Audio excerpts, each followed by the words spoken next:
Hi there, welcome. This is DCC Productions live from the Factory Gastropub. Today I'm the Moose, and today we are welcome to have Matt Groopie in front of us. Hello Matt, how are you doing? Good, how are you? Very well, very well. Just for a little bit of our audience's benefit, you're a multitasker, for want of a better term. Yeah. And in terms of not only being the leader of King Beez, being part of Green Jello, but also being a booker for Cherry Colas as well. Right. So let's start with Cherry Colas, okay? And the fact is, you've just put out the Queen of Noise, just finished the Queen of Noise Festival, which was 4 days? 4 nights, yeah. 4 nights, sorry, 4 nights. 7 acts every night, and everyone fronted by a female artist, right? Yes. Yeah. So, how much fun was that? And also, how much effort is that to put that together here in Toronto? It was a great time. Obviously, I love showcasing female talent because they don't get well, as far as I hear from the females in the scene, they don't get as much shine or something, or they have a tougher time or whatever. And I love supporting females, and so it was great. It was super easy. I just put the word out, and lots of bands wanted to play. There were a few that didn't, because they didn't want to be part of any genderification sort of thing, whatever, and that's cool. They're still friends of mine. They supported the festival. They just, but overall, yeah, it was great. I loved it. All the bands were really cool. Lots of female talent in Toronto. Well, it was really cool. I mean, that's the thing. And there were phenomenal nights all the way through, and some real surprises in there in terms of some of the people that we saw. And I said it was one band. I think it was you were saying they were 18. Was it the Sours? Yeah, I think they just turned 19. I think. Right. Okay. But they've been playing the club for a couple of years. Right. Okay. We let them play. Well, that's important, right? Because not everyone gets to play like that, and I think it's that inclusivity, really. That is. I mean, it was just a phenomenal series in terms of nights. We did our best, right? We wanted to just have girl power going on in our bar. Obviously, the bar's owned by a female. Yeah. So, I try and support the females around me because I feel like they don't get as much support as they should from men. Yeah. So, I mean, and I took some shit for it. Even like it's like who are you to do that, or this is why are you doing it for just females? I'm like, I don't really care. No, I'll be honest, but there are dickheads everywhere. So yeah. Like, look, people are entitled to their opinion, but I meant well by doing it. It wasn't like. But I think that's how it comes across. I mean, phenomenal bands in a phenomenal venue. Let's be brutally honest. And it was very easy to go to from a personal point of view. Yeah. Not from a transport point of view, but just because it was very easy to come in and see just enormous talent as well. I mean, that's the other thing.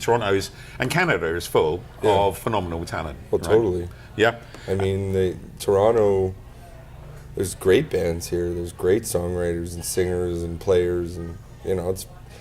This is where all of the rest of the country moves because they think that Toronto's like some mecca, New York City. Well, I think they do, but also, I mean, I think I've read a really ridiculous number a while ago that 90% of all music in Canada is sold in Ontario. Oh, yeah? And that's, so that sort of supports that, from that point of view. I mean, Ontario is huge in its own right, yeah. So for members of, for those of you people listening in the UK, they might want to sort of measure how many times the UK will go into Ontario, let alone Canada. Right. It's, it really is a vibrant hub, and as you say, people come here to make not just for work, but for artistic pieces as well. Lots of people we've talked to have come through that. Well, in Ontario, versus all the other provinces in Canada, there are many markets in Ontario, separate ones. Like there's little towns, but they're really great to play, London, Hamilton, all the, well, I think Catharines. That's one of our challenges is that, we want to be able to get through. So far we've got as far as Hamilton, right, which is nice, but it's not exactly, well, no, that's not fair. It was great, actually. It was great, but to your point, there are other places to go to, and we're looking to try and get outside of that and get into other places in and see people out on tour, and also see local acts at the same time. So, Right. you know, we've tried to do that. Oh, and as acts come through Toronto from other provinces, we've seen them too. So Manitoba showcases as well, Montreal showcases have come through. Now, leaving Cherry Colas and Queens of Noise just aside for a moment, talk about Queen Beez and Green Jello, because are those the only two bands you're in, or is there more bands there? Well, there's the King Beez, Green Jello, and then I'm also in Black Dog Ballroom. Yep. And Okay. I'm starting a new project. Right now it's called Matt Groopie and the Bandits, but I don't know what it's going to end up being, but I'm working on some recording stuff too. So I always got my finger in a few pies at least. You know? Well, that's the thing. How do you balance all of those things going You on? don't. Well, is it just organised chaos then, from your point of view? Basically. Yeah. Well, because you've got to be, because you're looking at like tours, you know, and say Ontario. So even in Ontario, there's plenty of places to go to, but there is some distance, right? yeah, there's a lot of places within 5 hours of Toronto, though. I mean, Yeah, but 5 hours in the UK will get you into Edinburgh. You know, I mean, Right, seriously, yeah. it's that sort of mass. That the UK has that density, Yeah. but Canada has the distance that goes with it. So if Yeah. you want to be out on the road, then you've really got to be committed to be on the road. So, sort of touring plans for next year, effectively. Well- what does that look like for you? well, it's the King Beez 10th anniversary next year. Mm-hmm. So we're gonna do a lot of stuff. Cool. We're gonna do at least one new record, but I'm hoping two. We're looking at doing some festivals next summer. We are gonna maybe be doing some stuff with Deke Dickerson, who's like a pretty well-known rockabilly guy. Talking to a few other bands that we're friends with, maybe do some touring with them. So yeah, I don't know. We're gonna do some stuff next year for sure. I'm just always playing, so like whether it's King Beez, Black Dog Ballroom, Green Jello, like it doesn't matter to me as long as I'm playing somewhere with someone. Well, I you think know, that's the point, isn't it? Because you know, your playing is obviously it's a passion, right? Because it is. well, yeah. I mean, I always look at it like I'm a fan first, I'm a player second, and then I'm a booker third. Right. Okay. You know, Okay. so I'm a fan first, but yeah, I mean, playing is really what I do. I'm a musician, you know, so, you know, the booking thing just kind of happened, you know, accidentally. I mean, it was just like the right place, the right time, the right Yeah. people. You know, I love my boss, Cherish, like she's awesome. You know, I think she's a big factor in why I work there. You know, because I couldn't work for some, like, douchebag.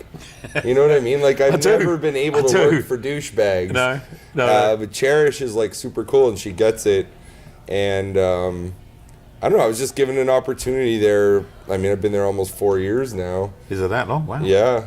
Wow, And that's nuts. I just ran with it. You know what I mean? Like, that's my goal in life is just whatever comes my way, I try to run with it, and I run as fast as I can with it. And Well, I'll be honest. put my heart into it, you know. I think it was something similar from our point of view. You know, occasionally we mess it up, right? Yeah. But it's not deliberately trying to mess it up. Sometimes it's just, you know. Well, you learn from your mistakes. That's the point. That's the key to Yep. mistakes is that, you know, you have to walk away from them and dust yourself off after getting off the ground and just learn something from it. And, you know, in life, it's not always about what you should do. It's about what you shouldn't do. You know, and those are the types of things you learn as you go. You know, so I always focus on, you don't always know what you're supposed to do, but you definitely know what you shouldn't do. And I always stay true to that. You know? Well, I think that really is sort of our ethos has been very simple from the start. You know, awesomeness of Canadian bands. We tell the world one gig, one band at a time, and we've done that. Yeah. You know, throughout this year. But as you say, it's not being that true to that single principle. Things have changed around us. Oh, totally. But you know that single principle. Sometimes we fuck it up. Sometimes we don't. You know, sometimes we get into trouble, but most of the time, you know, we usually get into trouble. Well, I was going to say, trouble comes along. Trouble follows me everywhere I go. It doesn't matter, you know. People want to nitpick. They want to, you know, that's their shit. Well, I'll be I don't honest. care. Yeah. I mean, I'll be honest. they want to go and live in Pity City. They can go and help themselves, because that's not where we live, in the great scheme of things. We know people who have had good times and bad times, but the key thing is that it works. So next year looks like really busy. One album, possibly two. Well, that's just with King Beez. Well, that's just with King Beez. So King Beez, yeah, we're gonna definitely.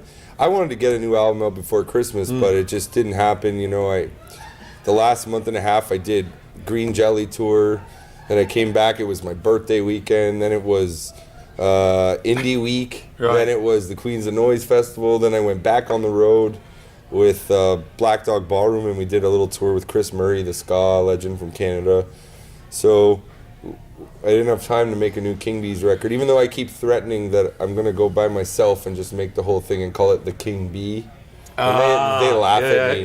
Yeah. But I might actually do that. Just one day, just go in and boom, make a record and just have it. Because I'm the only original member of the band, so it's not like those guys aren't cool with playing something that they didn't play on. They play all of our back catalog, and those, other than Mike, who's the bass player, those other two guys in the band, they're new guys.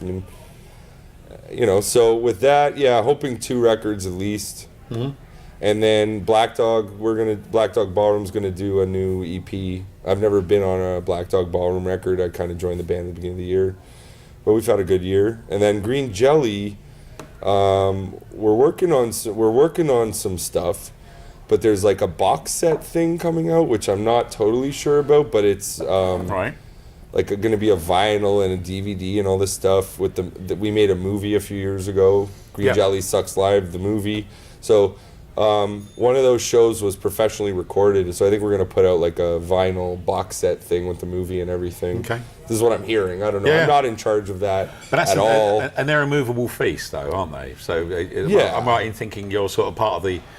Yeah, well, Green Jelly's been around for a long time, and I just kind of help them here in Canada. I play bass with them here in Canada, and I do a lot of the booking for them and stuff, and it's just been a lot of fun to do. I love working with Bill, the singer from the band. He's he's the best front man around. It's like, it's cool. So it's like summer camp for me to do Green Jelly. Every year we do a few weeks of touring, and we've done big tours. We just did some shows with the Dead Boys, which was really cool, and we did a bunch of shows with Insane Clown Posse last year, which were cool, and we always seem to be like getting on these cool bills and things. So we're hoping next year we have a few things maybe on the stove to see what happens. So I'm not worried. Like I just gonna keep playing and make things, and I'm working on a whole bunch of I just write songs every day, and I put them in different little piles, and eventually the piles will be full, and I'll make the records, because I'm very OCD, so it's like, I don't want to mix. Like I want, if I'm making this kind of record or I'm making this kind of record, so I don't know. But at the end of it, I'm going to have a lot of material. I'm just going to keep putting out material, because none of this selling records or rock star or whatever, none of that shit matters to me. It's about just making records and making music, right? The world's changed as well, hasn't it? That's the point. In terms of making music, and how you make money out of music is changed as well. Yeah. So there's been it's fairly radical in terms of where it used to be to where it is now. Well, it's very simplified. Like, bands don't make money from record sales anymore. No.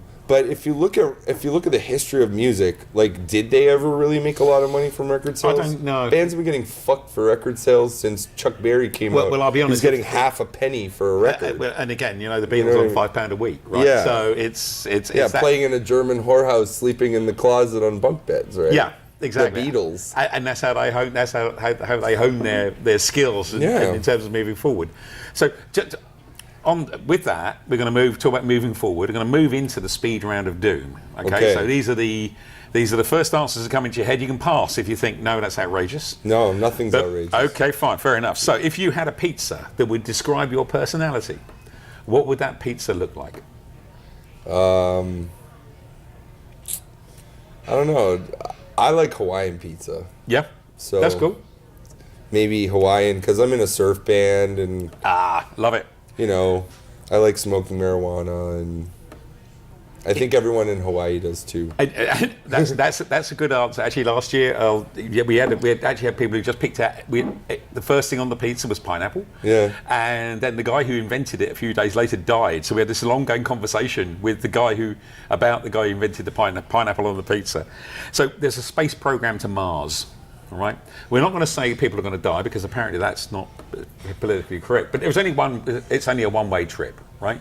So which of the following people are going to be on that? If you had to pick one, you can pick all of them. But which one of the following people are going to be on that Mars flight? Is it going to be Van Morrison?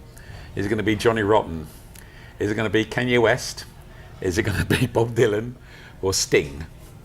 Oh, Kanye, 100%. Yeah. Man. Okay. Oh, I love Johnny Rock. I love all those other people. No, well, that's what I'm saying. Yeah, Kanye. No, he's very popular. Yeah. Is he like the number one? He answer? is number one answer. It's a Does anyone else ever give another answer? Only that the rest of his family can go with him. Oh, God. That would be. Well, look, I don't know. Kanye's Kanye. You know what? He is who he is. But he does his thing. He does. So he just should think before he talks sometimes. Thank you. So there's a big fight going on, right? Is there? It's a silverback gorilla or 100 midgets with knives. Who comes out with the winner? The midgets. The midgets. Of course. Fair enough. Okay. Maple syrup, overpriced or overrated?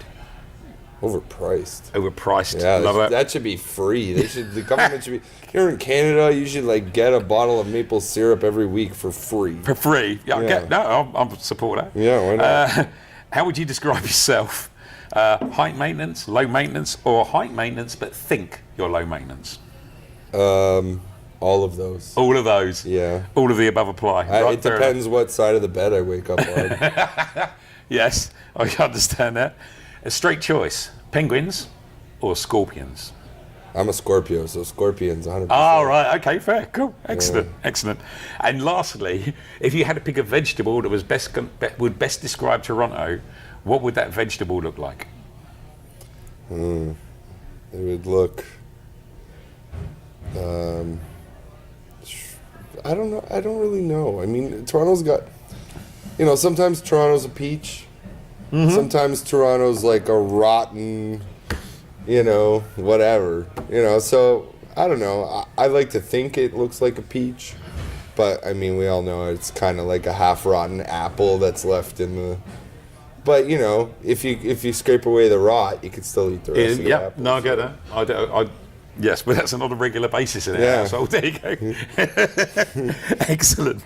And with that, that's going to bring us to the end of the thing. Firstly, many thanks to Matt for coming in and talking to us. Many thanks to Factory Girl for tolerating us once more. Very cool place. It is a cool place. Like it is a large place. So thanks to George as well. Many thanks to all the details of the bands Matt's in will be in the credits as we go through. All 900 of them. All 900, along with the DCC credits. Subscribe to the YouTube link. Many thanks to Yestin. And with that, thank you. Good night.